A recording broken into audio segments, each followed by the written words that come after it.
Thank you, everybody, for coming. Hopefully, everybody had a wonderful Thanksgiving weekend, and everybody's full and thankful and grateful. We have a lot to be thankful for here in Kalamazoo, not just a football program, but our athletics, WMU, our community, and the city of Kalamazoo, and everybody in it. So start with saying that. Obviously, it was a wonderful victory for us. I think the biggest thing I'm really proud of is the attendance record that we set this year at home. I think that's very special, and that credits our community, credits our players, credits our faculty. It credits our entire city of Kalamazoo for their support in our Broncos. After Asante Brown picked that ball off and scored, I think I said it in my postgame, I've never heard Waldo Stadium louder in my 4 years here. And it was rocking. And to have it, again, a colder night, rain, pretty much a sellout. I mean, to be able to see that this late in the season on Thanksgiving weekend, on a Friday at 5 p.m. after Thanksgiving, all the student section full. That's special. That's a big-time program, everybody. That's a national-type program right there. And I'm very, very proud of, obviously, our student body and our entire city of Kalamazoo and all of our supporters. So thank you very much for that. We're obviously thrilled to be the outright MAC West champions for 2016, and we're very honored to represent the Mid-American Conference West Division in the title game here coming up at Ford Field on Friday at 7 p.m. We've got an incredible opponent, an opponent that's been there before, an opponent that's gone through 8 to 9 bowl games in a row, that's coached by one of the college football legends in Frank Solich, and he's got another Frank Solich-type team. And they're tough, they're smart, they're sound, they're disciplined in every aspect of their football team, and you don't expect anything less from Frank Solich. We've played him twice since we've been here, and we know exactly what we're going to get, and we're going to get a way better version of that as well, which we got incredible efforts the last few times we played them. We're going to get that tenfold because of, one, where we're at. We get everybody's A-plus game, and they're going to bring it, and it's a championship-type atmosphere. Going back to last week, got to give Toledo a lot of credit. That was what a MAC West championship game looks like. It was a wonderful game. Coach Candle's one of the bright up-and-coming young coaches in the country, one of the best offensive minds. I told you it was like looking in the mirror, spinning images. Their quarterback, their receivers, their running back, our running back, so on and so forth. Their offensive line, our defense, their defense. But I was really proud of the way our team played. I think the biggest statistic you come down to was third down and turnovers. Third down, we were 67%. They weren't. They were around 30%, and I think that was the name of the game. And then the 3 turnovers we had, which the ball is a program. If we don't have those 3 turnovers, if you count a fourth down stop, that was 4 turnovers. On those four turnovers, if you count them, we had 28 points. So when you talk about how important turnovers are, fourth down conversions are, third down conversions are, getting the ball back, that's how important it is. We showed a statistic to our team this week, actually today, and we showed them from 2011 to now where we've gone in turnover margin, what teams are at the top, what teams are at the bottom. We used to be at the bottom, and now we're at the top. Teams like Washington, ourselves, teams that are having Ohio State, and you can see where they are in the country. It's the direct correlation. Our team is now mature enough to understand that. Doesn't mean they're not going to fumble. They set a regular season record for only 5 turnovers in the history of college football. The old record was 8. We had 5. That's unheard of. But it just shows the maturity of this football team. The way they got there was fumbling, throwing interceptions, taking sacks, playing unsound, playing undisciplined. That's how you get there. You got to fail to grow, and you got to embrace your past to create your future. And I was really proud of our players for doing that. Incredible team win, a lot of individual performances. Very proud of Corey Davis for setting the all-time NCAA yardage record in the history of college football. I want to make sure everybody understands the history of the NCAA college football, 140-year history. There's never been a better wide receiver statistically than Corey Davis, and I'll challenge that even with the best type of person he is too. So a lot of individual performances. Zach Turo with his record he set, and obviously Waldo Stadium and all the other things we had. It's a wonderful ending to the regular season, but it's just the beginning to a 1-0 season against Ohio. That's all it is. No distractions on the outside, complete focus on the inside, and that's all we continue to talk about with our players and demand from our players, and today's practice was no different.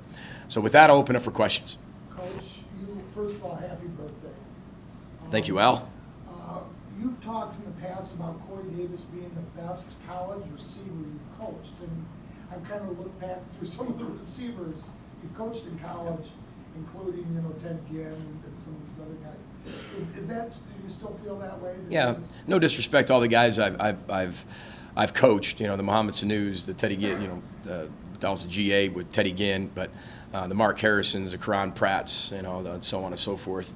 The Vincent Jacksons, that was more in the NFL. But I will say that I will stand by that because I think he's the most complete wide receiver that I've ever coached in all areas, and probably more NFL ready right off the bat to be able to be a 1 or a 2 immediately. And again, that's a credit to him, credit to Matt Simon, Luke Getzey, who also coached him our first year.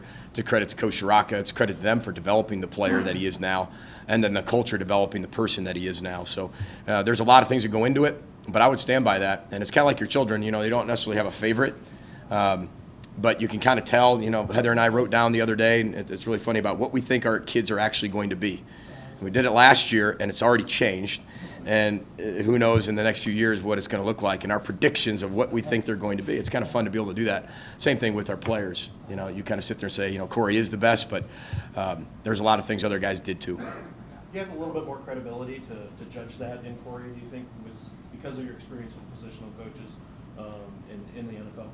Yeah, I mean, you always rely on your past experiences whenever you make a decision, whether it's a head coach decision, a play call decision, a time management decision, recruiting decision, same thing. So you pull from your past, and the guys I've recruited, the guys I've actually coached in the NFL and college, you see how Corey fits in all that, and I think he's going to be a legitimate NFL player.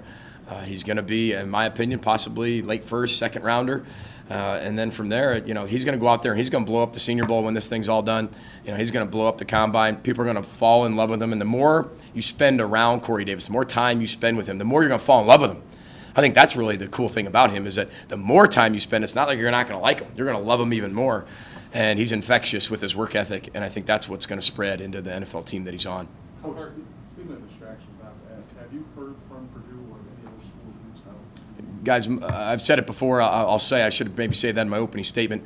I have 100% focus on Ohio, talking to nobody till after the MAC championship game, period, because this is all about the players. This is about our experience together, and we're going to do things the right way. So our focus is on Ohio. My focus is on Ohio. Our staff's focus is on Ohio, and that's all for you guys to talk about. That's not for us to talk about internally. That said, how do you approach it? What's your policy with the players? Because it's Honesty. I don't know any other way but being honest. You can never get in trouble if you're honest. You can never have somebody hate you for being honest. You can have people maybe not agree with you, but that's okay. That's an opinion. But in terms of doing the right things, my job as the leader is to set the example for everybody else. This is how we're going to do it here. Doesn't mean it's the right way somewhere else or for everybody else, but for us in our culture, I'm the one that has to set that example from day one, and very open and honest with them. I think that's the only way to do it. So, being your first full 4-year recruiting class that you've had, how difficult will it be for you to see guys like Corey, guys like Zach go, and to know how much they've grown within your organization? Yeah, it won't be the catches, it won't be the throwing yards, it won't be the the sacks from Keon. It won't be that. It'll be the growth of them as men. They are like your sons. I mean, you raise them for 4 years. Think about it. Any of you have kids. If you have a 4-year-old from birth till now, how much do you love that 4-year-old? Think about 4 years. 4 years. Okay, it's pretty powerful. And these are my children. I look at that. I don't look at just, again, winning will never define us as a culture, ever. And I said that at 1-11, and everybody's like, yeah. I'm saying that at 12-0. Winning will never define us as a culture. The moments and memories these kids are going to have for the rest of their life, they're not going to talk about the win. They're going to talk about the experiences and the things they learn from this 20 years from now when we come back for our reunions. I want them to always use me as a resource, not football resource. Use me as a life resource. And I want that for the rest of our lives with all the kids we coach. But again, it's going to be hard, to see those guys go because they're one, phenomenal football players, but more just the growth they've had. You've witnessed everything they've done, good and bad. You've watched them grow from boys to men, and now it's the end of the road. Wow. You like that? Yeah. Coach, Sorry. I hope I answered your question. When you signed Corey, A little acapella. I don't believe at that moment he was academically eligible or his ACT wasn't high enough. He was going to be close. But it had to go all the way till his final grade senior year. Correct. Is he the only guy you've ever done that with? No, Okay. not at all. No. No, there's a lot of them that go to that. There's decisions you make. At the time where Corey was, a lot of times you make the decision to either follow through and say, okay, he's worth the chance because we believe in him, he's going to make it. But if you take 5 or 6 kids like that and they all don't make it, well, now you're out scholarships, and you got to wait till the following year to be able to do that. And now you have 5 less recruits that you could have brought in. So for us, you've got to be sure, and you've got to have faith in that person that they're going to be able to make it. And I assume that you were following his progress with his family and the tutor and all that kind of thing. Absolutely, yeah. We were in direct contact with his counselor, his tutor, his head coach all the time, and that's what you have to be. You have to be so thorough on that. I mean, every single day, finding out where he's at, because in an instant it could change, and you can be off of it because he won't make it. But there was something about Corey, and it's a direct reflection of his work ethic that you see on the field and even in the classroom. Now, as a college student, that he was going to make it. His work ethic, his belief in himself, his vision and his goals were too powerful that he wouldn't let it go to waste. And I think that's a credit to him and his family, the Grahams, for sure. Coach, you haven't played indoors since, I think, the Kiddie Dome in Idaho 2 or 3 years ago, which is kind of like the Sealy Center, except it's got some stands on either side. A little bigger. But I watched you practice at Sealy Center yesterday, and you seem to be faster indoors. What kind of advantages, first of all, are you going to have the kids do a walk-through, run-through at Ford Field? And do you think that playing indoors on a faster track is going to give you some advantages? I think both teams are going to have the advantage of playing indoors because the weather element's out, right? The wind is out. Both teams have that, though. That's not just advantage to us. We had a short week last week, right? And so we had to adapt our practice to that. We now have a full normal week, but this is the 13th game of the season. Ohio had 3-4 days break. They basically had 4 days on us. And so I'm sure they took care of them, their players, health-wise. So we've kind of had our backs against the wall coming down the stretch here. We've had to adapt a lot of things we do practice-wise to make sure our players are fast and fresh. And, that's the challenge you have as a head coach. How do you practice? Where do you practice? What do you do in practice? How long do you go in practice? What do you wear in practice? There's a lot of things that you want to make sure they're at their best. It's my job to make sure they're at their fastest, at their best on game day for those 3 hours that we play. And there's a lot of challenges, a lot of variables that come into that. But both teams have the advantage of, again, being indoors, weather elements out. But I don't think it's necessarily a faster track or not. I mean, the synthetic surfaces are just the same, whether it's outside or inside these days. It's the same type of turf. So, I don't think that gives us much of an advantage. It's tough to see Justin Ferguson go down, but how cool was it for you to see him literally row the boat as he was driven off? Yeah, Robin Hook and I were driving in here today, and I told Robin, I said, of all the memories that I think our staff has and even our players have, at least personally for me, that falls in the top 3 I'll ever have here. That's huge for me. That was huge because it showed a kid that, one, wasn't rowing the boat when he got here. I mean, he was paddling. Okay, so we were all rowing, and he was paddling against everybody else. And to watch him come off the field and how much being hurt meant to him in a negative way, that I just want to be out there with my brothers. That's all he said, is he's laying on the ground, holding my hand. I just want to be out there with my brothers. Has showed the program worked inside that young man. Mission accomplished, check. Last game of his senior year, it worked. It changed his life forever. Done. Mission accomplished for him. Now he's going to go be an elite man in the real world. Win or lose, done. Mission accomplished. Number one mission in this program, right? Develop those men into men and young men into men, and we were able to do that with Fergie because he wanted to. What he had to do became what he really wanted to do, and he's a mature young man now. It's unfortunate that we don't have him. But it's a step-in mentality. Let's go. You can't step up because we don't expect our guys down here to be like, yeah, you don't play because you're not good enough. You just play because this guy beat you out. You better be here right bumping up and next to him, and then boom, just step right in and perform at that level. You have expectations when you start here at Western Michigan. So I know Jin Wright will play really well, and Stefan Claiborne, and those guys will step right in and clean up. But it was very emotional for our football team. But I thought him rowing off the field signified, hey, I'm here. And he symbolized, I'm here, I'm rowing, get everybody else to do it. And just to hear the crowd chant, row the boat, to him, it's pretty powerful when the culture takes over like it has. Coach, can we talk about Jamari getting back in the lineup full-time and his performance against Toledo? Yeah, I think the guys were giving him a hard time. You know, they kept calling him Fresh Legs. What's up, Fresh Legs? Because he looked fast. He looked strong. He looked healthy. He looked fast. And again, that's a credit to Jamari and Arno Reinberger, our trainer, of combining the training plus the rehab.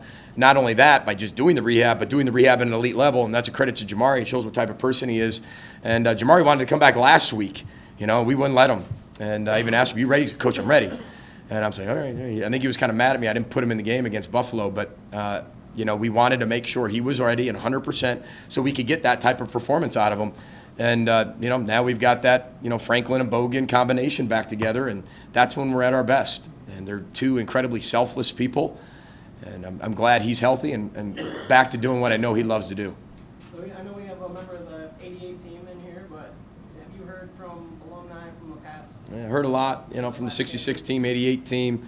You know, but again, I mean, you know, everybody's already 1 or 2 games ahead. That's not where we're at. You know, we're 0-0 in the Ohio season. And we have ADS disease. And we're going to continue to have ADS disease. And we told our team that today. It's running rampant through our veins, and the only cure for it is hard work. So that's all we're going to do. And but yeah, I heard from a lot of alum, what you want to as a head coach. You want to hear from those type of people, and you want them to be proud of what's going on because it's really for them.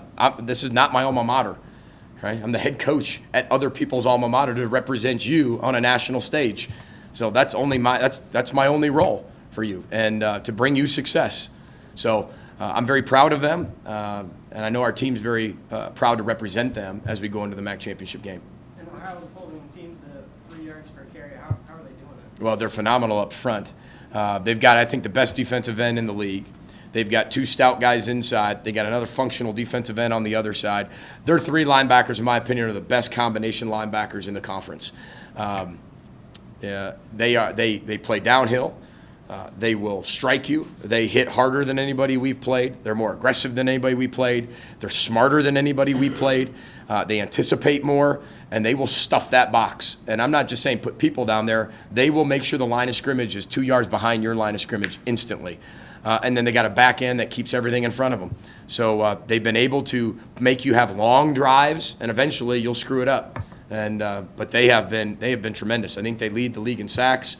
Tackles for loss. I mean, they are in a very aggressive defense, which is a direct reflection of Frank Solich. I mean, that's what he always had. The tough, hard-nosed, blue-collar defenses, and that's what they do. And on the offensive side, they find a way to continue to get you in third and manageable, right? And then they get the first down. 3rd and 1s, 3rd and 2s, keep the chains moving, stay on the field, keep your offense off the field, and that's what they've done. They got a big-time playmaker on the outside, number 6. They've got quarterbacks, which they played early one, then they switched after he got hurt. They've got plethora of quarterbacks. They went down to their 3rd quarterback. Their offensive line's strong, tough. They got a phenomenal tight end, and you know, their backs are very talented. They're one-cut backs, and they're very strong and aggressive. Not kind of like Hunt where he jumps around a lot, but they are a one-cut, and when he hits you, he's falling forward. So special teams, very similar to us. So it's a wonderful matchup in East and West because it's each other's strengths kind of match each other's strengths, so it should be a lot of fun. Caleb is out for the first half. Can you talk about what linebackers will be playing in this spot? Yeah, it's going to be a lot of them. The Alex Graces and you know, the Casey Carsons, and you know, we're going to move some other guys around here or there, so you'll see different people playing position, a little bit more nickel at times. You'll see a lot of things, but yeah, I mean, he'll be back in the second half, and you know, it was true. I mean, it was a target, and I'll always defend player safety first, whether it's our player or somebody else's. I mean, that's why the rule's there. There's still a few tickets left to but the Western crowd has really just bought these tickets up, and it looks like they're going to have you know, a huge impact in the game. Do you have anything to say to the rest of the fans that haven't bought tickets yet? Yeah, buy them. Yep, buy them. Keep buying them. If you bought them, buy more. So. I know coaches like to reach out to coaches they usually work for or whatever. Is there anybody you're reaching out to this week as you get ready for your first big championship game, first championship game for Western, the MAC championship? I talked to multiple coaches in the course of a week. I did talk to Joe Novak the other day. I did talk to him. He's, you know, a huge mentor of mine. Gave me my first shot, only shot as a player. Gave me my first shot as a position coach full-time. And had a nice conversation with him just because we went through a lot of things as a player and as a coach with him. You know, but What are you trying to glean from? what did you do? What would you do differently if you went back? What were some of the things that you liked that you didn't like? Jerry Kill, same way. Jerry's been to multiple championships at all different levels. He's coached at every single level. And so calling him, reflecting on different things with him and having a good conversation. But at the end of the day, it's your program, and you've got to make it work for you. What's good for somebody else might not be good for you, and you've got to be the one that kind of molds that and adapts that. This is a different team than other people's teams. This team gets motivated by different things than they get motivated by. So it's up to the head coach to find what works. And for us, it's just one-game seasons. Nothing necessarily changes. This is not a bowl game. This is not like you get to the hotel and you spend 5 hours walking around, looking around, and this is a normal trip. This is a trip we're going on. It's a one-game season, and we look forward to it. One last Yeah, go question, ahead. Corey. I have one actually. Okay. I had a coach tell me yesterday that in some ways you remind to this coach, you must see yourself in Corey. And I wondered if that's true in your mind. Well, Western took a chance on him, or on you. You took a chance on him. Yeah, I think every coach, every head coach that makes impactful decisions, right, at somehow, some way sees themselves in that player, right, or in that decision. Because you're the one making the decision. What can you rely back to or draw back to? Your past, right? And who set that up for you? Corey Davis and I are two different type of players, though, okay? I wasn't very good. He is elite, okay? And the only reason why he wasn't being recruited, in my opinion, was because of the grades and because of the amount of work people would have to do to get him eligible, to stay with him, and the risks that he was. And I don't blame for people for not doing that. I can't say that over a course of an entire year, if I was recruiting him, that maybe we would have stuck that true to him. But at the time, we had nothing to lose, and it was worth the gamble. It was worth it, and so we did it. But yeah, I think reflecting back on that, even like a Trevor Sweeney, guys like that, they deserve an opportunity if they have the inside makeup to make it happen. You could be the greatest player in the world and be in the same position Corey Davis was academically.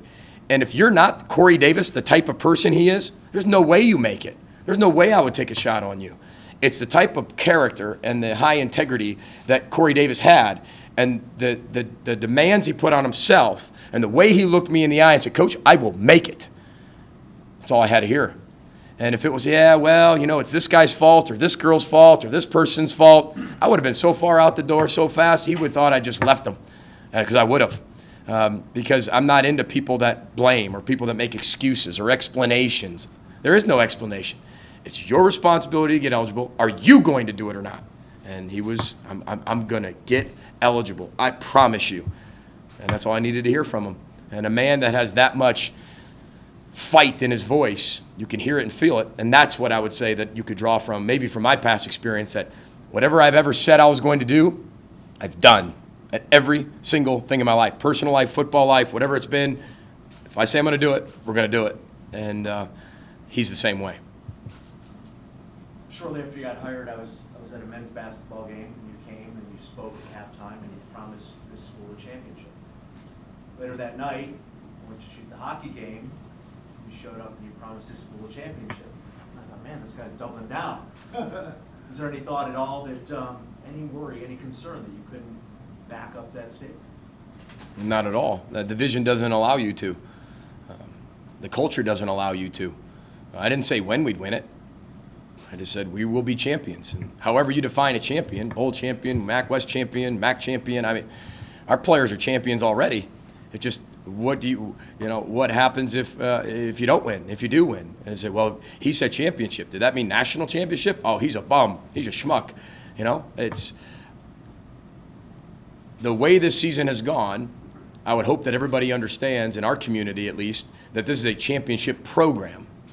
And as we continue to move forward, the vision is it's going to sustain and be a championship program. And those are now the new expectations, not something that happens every 20 years or every 103 years.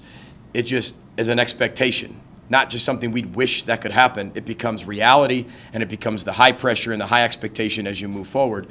That's what I hope everybody's gained from this, is that You can start with a vision, and then you can have a bunch of little messengers from that vision, and then the messengers can spread it to other messengers, then the messengers give it to more messengers, and now all of a sudden this little message has become this enormous expectation from this little bitty seed that looked like it was growing in the desert with no rainfall, no water, and just drying up.